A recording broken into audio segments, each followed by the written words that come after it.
and start looking for a different way to live that sustains us and grows us.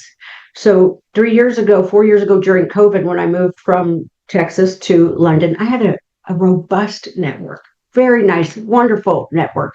And when I came back 3 years later, all of us had changed. My whole speaking platform, COVID took all of that away, all of it, because we weren't meeting anymore. And so part of that, again, was requiring me to surrender what was 2 years of contracts already for speaking events for the next 2 years on the generational gap and so on, but it was gone. So I had to really look at that and go, okay, it's out of my control. I have to surrender something that I can no longer control. And what I love is the idea of what I noticed it does to my body. If I don't release that control, we can have cortisol issues. We can have insomnia. I know if something's on my mind, I haven't worked out before I go to sleep, the minute my head hits that pillow, I'm going to have that show up. I don't know about you, but I'm not able to sleep.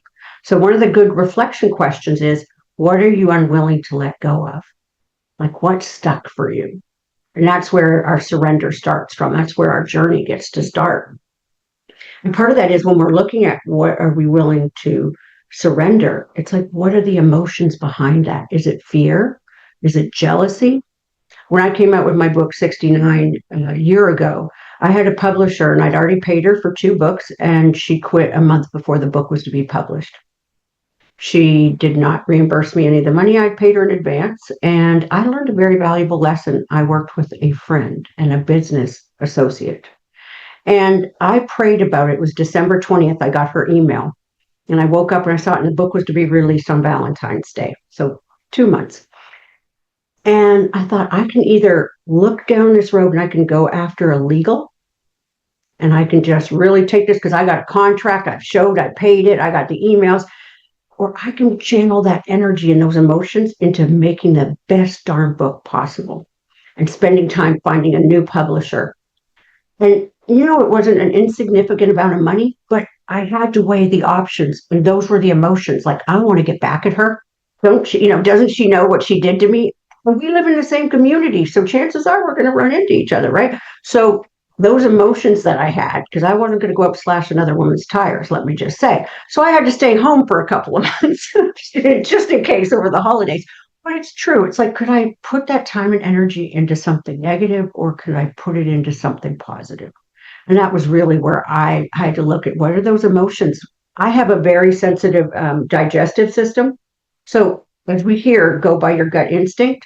So this is really part of it, is when we're not willing to look at things that maybe scare us in some of our emotions, that we end up with a sore stomach because our intuition is telling us maybe it's time to look at something else. Maybe it's time to start considering a different way of living, a different way of showing up. Really, that's so important. So when I say become embodied, don't live from here up. Live fully in our body. And a lot of the time I look at it as in, how do I look today? How am I looking? Not how am I feeling? And that's when I had to learn to get embodied after I went through this divorce 12 years ago. How am I feeling? Because when I show up not as authentically as myself, people are just getting the standard face. That's not real. That's not what we're attracted to with each other. So I had to really look at slowing down and learning to breathe. And so one of the challenges I gave myself, because my toolbox was kind of empty, is I went and became a certified sex and intimacy coach. Ladies, let me just tell you, when you're in your 50s and you're talking about sex and intimacy and you're having to do a lot of hands-on work with people you don't know. And I lived in London at the time, and my classes were in San Francisco, the only accredited school in the United States. And I was terrified. Every time I started getting afraid, I realized it just was a call to action to do something more.